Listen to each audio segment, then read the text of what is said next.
Hey, hi everyone. My name is Katelyn Marchiori, and I am here to present the work I did for my master's degree at Western University with Dr. Sarah McLean about active learning spaces. So active learning is a short, student-centered approach to teaching that actively engages students with course material through discussions, problem solving, case studies, or any other fun activity the instructor has come up with. And this contrasts with students passively listening to a didactic lecture. And there have been countless studies to highlight the importance of actively engaging students in the classroom, but what you might not realize is that active learning also helps students to develop and refine certain 21st century skills. 21st century skills are defined as any skill that can be used in future academic or professional career experiences to help an individual navigate the 21st century. And when a student is actively learning, they are generally critically thinking, problem solving, doing some kind of self-directed learning, and most importantly, they are collaborating and communicating with each other. And active learning creates an engaging environment that allows students to practice these transferable skills.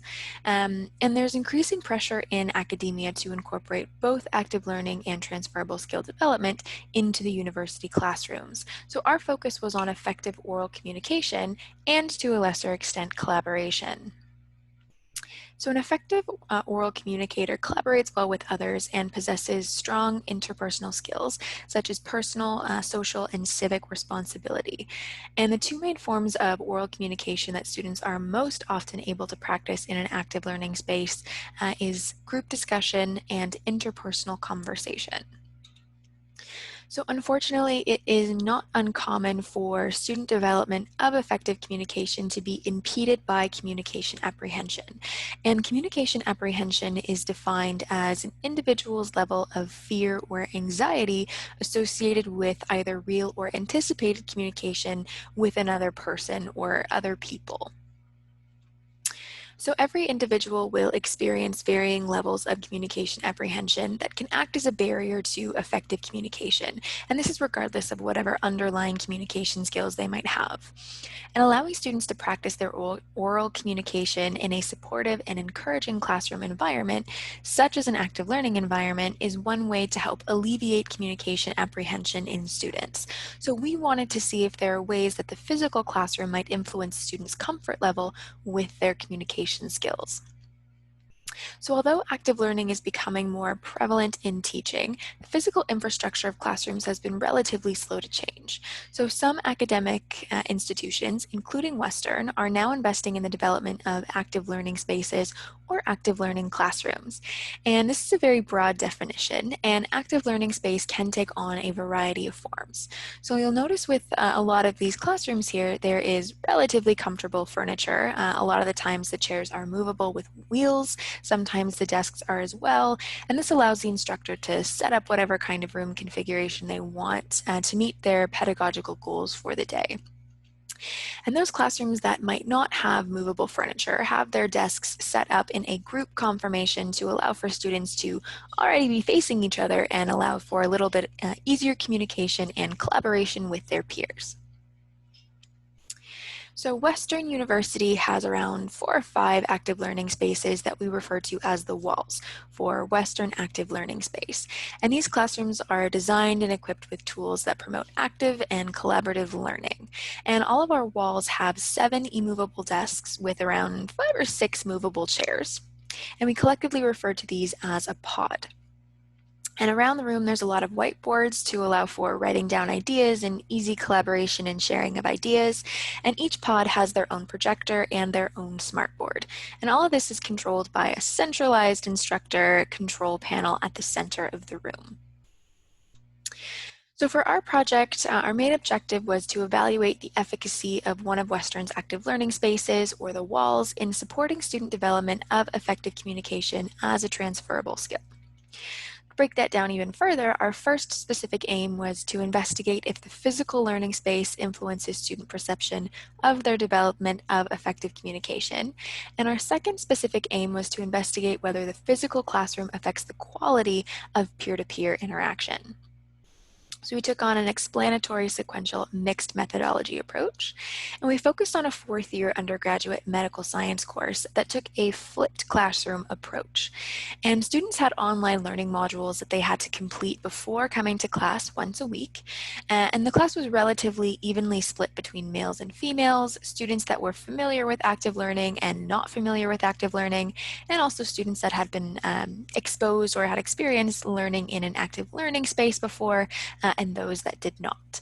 So the goal of the class was most importantly to improve oral communication, but also to work on data presentation, critical thinking, group work, problem solving, and scientific inquiry. So tying in a lot of those transferable skills that we talked about earlier.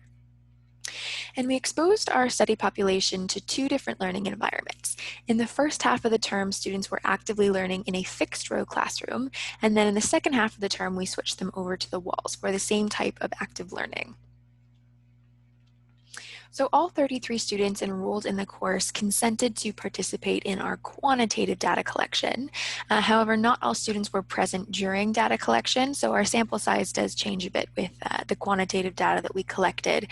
And on the first day of class, I went in and collected a communication apprehension Likert survey.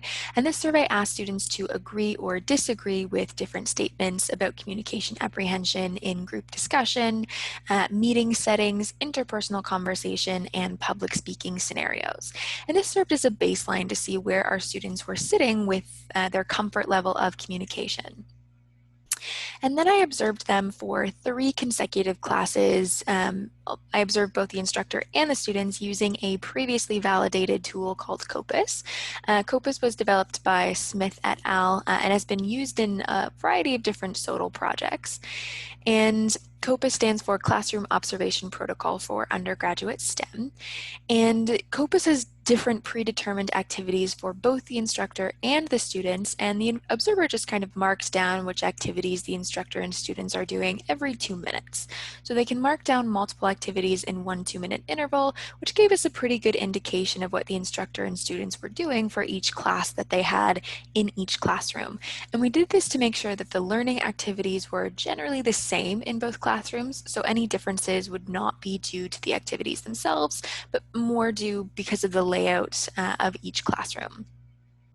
On the last day of class, they had in the fixed row, I gave them the same communication apprehension Likert survey to serve as a first time point to compare back to their baseline after they had had a chance to actively learn in the fixed row classroom. And then students had their midterm and switched into the walls classroom for the remainder of the term, where we did the same thing. So I went in and observed them with Copus for 3 consecutive classes. On the last day of my observation, I gave them the third and final communication apprehension Likert survey as a third time point to compare back to the other 2 after they had had a chance to actively learn in the walls space. And then on the last day of class, we gave them a preference survey that had them rank each classroom on a variety of items to see which classroom they ultimately liked better. After classes were over, we wanted to collect some more qualitative data, so we sent students a link to fill out an online short answer survey to allow them to kind of expand on some of their experiences that they had learning in each each space. So first, our observational data. And before we do that, I just wanted to remind you of our aims. We were looking at student perception of their communication and the quality with which they were able to communicate with other peers in each learning space. So first, our observational data. First, looking at this data here with our student activities, we did see that the instructor and student activities were relatively consistent between the 2 classroom settings with some minor differences. So we see the fixed row classes in blue and the walls classes in red. And in both the fixed row and walls classroom, the students were most often coded doing other group work. And in this case, other group work was representative of any time the students were doing active learning activities, like group discussion, case studies, problem solving, or anything else the instructor had come up with for that day. And this is opposed to them just listening or taking notes while the instructor was didactically lecturing to them. And for the instructor, the instructor was most often coded doing other group work in both the fixed row and the walls classroom. And other for the instructor represented any time that they were facilitating or explaining how to do a certain active learning activity, as opposed to, of course, didactically lecturing to the students. Any of the other differences between the classroom settings are likely due to the content covered in each class based on the online learning modules and the instructor's plan. Classes are going to be different each day depending on the goals and what the content is. We did observe some differences that we believe were due to the layout of the classroom. And the first was reflected in the other code for the student activities, and students were coded doing other most often when they were getting ready to get into groups or getting ready to start an active learning activity. So in the fixed row classroom, they spent a lot more time having to actually move around to put themselves into groups, because when they were sitting in a fixed row scenario, they were all facing the front of the classroom and they weren't already sitting in groups. So they might have had to waste some valuable class time in doing that. For the instructor, we saw more moving and guiding in the walls classroom compared to the fixed row. And in the fixed row, we saw more one-on-one discussion with an individual student or an individual group of students. And to kind of better show you why we think this is due to the layout of the classroom, we have a couple of pictures for you. So these pictures are showing you when the students were coded doing other group work or doing some kind of active learning activity. So in the fixed row classroom, we can see that it's kind of awkward grouping. There is a lot less space for the students to put themselves into group, but also a lot less space for the instructor to move around the room and access the groups, especially at the back of the class. And we saw the instructor kind of staying towards the front of the classroom and just interacting with the groups at the front, because it was a lot harder for them to access the groups at the back. Comparing that to our walls classroom, there was much more space for the instructor to move around the room and actually interact with each group of students. And of course, they were already sitting in groups, which made it much easier for them to get right down to doing whatever active learning activity they had been assigned. We saw this reflected in our qualitative short answer survey, as well as the students found that the walls was much easier in doing any kind of active learning activity. And the fixed row classroom they thought was a bit more awkward and less comfortable for any of the active learning activities that they were doing. Next, we have our communication apprehension data. So students were asked to indicate the degree to which different communication statements applied to them on a scale of 1 being strongly agree to 5 being strongly disagree. And then we calculated the student mean responses to each statement. So the gray bars represent the first survey that they had during the first class. The blue bars are our fixed row, so after they had filled out the survey after learning in the fixed row classroom, and the red bars are after they had learned in the walls and filled out that same survey. So student mean responses to the negative communication statements on the left were most often between 3 for undecided and 4 for disagree, indicating that students most often disagreed with negative communication statements. And a negative communication statement is something like, I am very uncomfortable when I have to talk in front of a group of people. So we found students were most often disagreeing with that statement. And then taking a look at the positive statements on the right, a positive statement would be something like, I am very comfortable speaking in front of the class. We found that students were most often between 2 for agree and 3 for undecided. So students were most often agreeing with these positive communication statements. So as the statements in the communication survey were both positive and negative, we did recode them to reflect positive statements in order to analyze them in SPSS. And we did both parametric and non-parametric tests, but unfortunately we did not find any significance in this quantitative data. And we looked at differences in gender, previous exposure to active learning and active learning spaces, and we just didn't find any statistical significance. We think there were a couple of reasons for this. So the two of our biggest limitations to this study was that we were working in a very short time frame and had a very small number of participants. So work by Shanahan et al. Has suggested that techniques to properly alleviate communication apprehension should be applied over a relatively long period of time in a supportive and safe learning environment. And our students only had 9 class sessions, and that was split between the different environments. So it might not have been enough time to see any quantitative changes in their communication apprehension.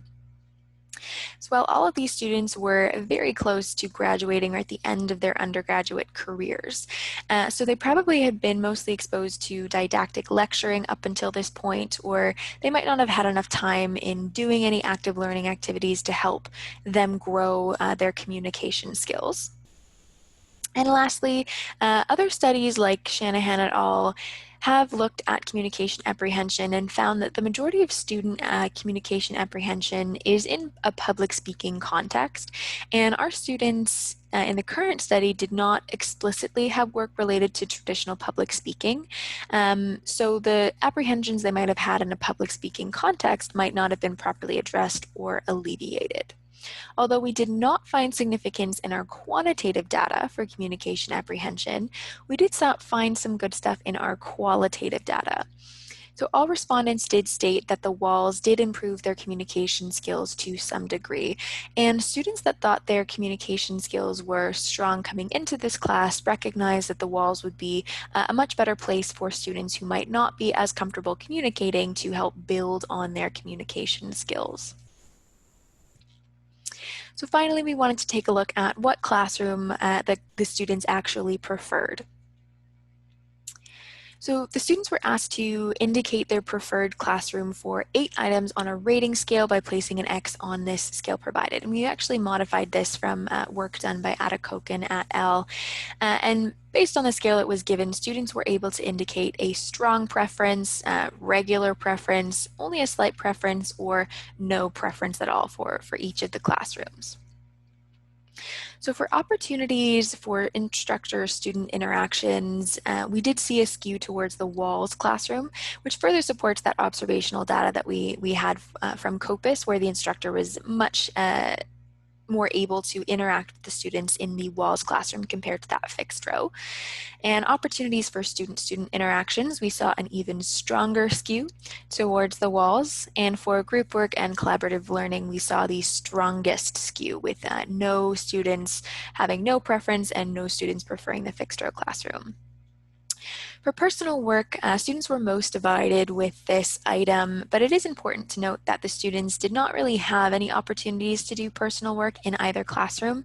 They weren't coded doing any personal work with COPUS either, so it's probably more of a projection on the students' part. But we still do see more students ending on the walls side of the preference survey. For student motivation, interest in attending class, physical comfort, and overall classroom learning, we did see most of our students preferring the walls classroom, with only a few students having a preference for the fixed row. And responses from the qualitative online short answer survey were consistent with the preference survey, as walls was the preferred classroom. Although we actually did have one student that answered our short answer survey that preferred the fixed row classroom. They thought it was less awkward and more comfortable. We think there might have been a couple of reasons for that in terms of what the students were used to. Students are probably more comfortable with didactic lecturing, because that's probably what they've been exposed to up until this point. And having the instructor at the front of the classroom with the content that they're presenting either beside them or behind them is more familiar to them, the kind of sage on the stage type of scenario. But in the walls, it's sometimes not possible to be looking at the content that you're learning and looking at the instructor. So either you might have your back to the instructor or the instructor might have their back to you. And students might not be comfortable with that. It's new to them. They might not know where to look. Do they look at the instructor while they're speaking, or do they look at the content that the instructor is speaking about? So we find they might have been a little bit uncomfortable with that, and that's why we think the walls might have been more awkward for that student. So to conclude, our first specific aim was to investigate if the physical learning space influenced student perception of their development of communication. And based on our data, we did think that the walls positively influenced student perception of their development of effective communication. And with our second aim, it was to investigate whether the physical classroom affected the quality of their peer-to-peer interactions. And again, based on our data, we found that the walls did improve the quality of their interactions. And lastly, I just want to leave you with this quote that we got from one of our respondents in the short answer survey, because it very nicely ties together all of the work that we did, in that the walls was a good investment because even though active learning activities can be carried out effectively in a fixed row classroom, the layout of the walls is more conducive to active learning and also much more fun as a learning space. So I'd just like to acknowledge everyone that was involved in this work. My supervisor, of course, Dr. McLean, my supervisory committee, and Dr. Ken Meadows he was a big help in trying to do all of the statistical analysis. Even though we didn't get the significance in the end, he was still wonderful to help out with that. So thank you very much for listening, and I hope you enjoy the rest of the conference.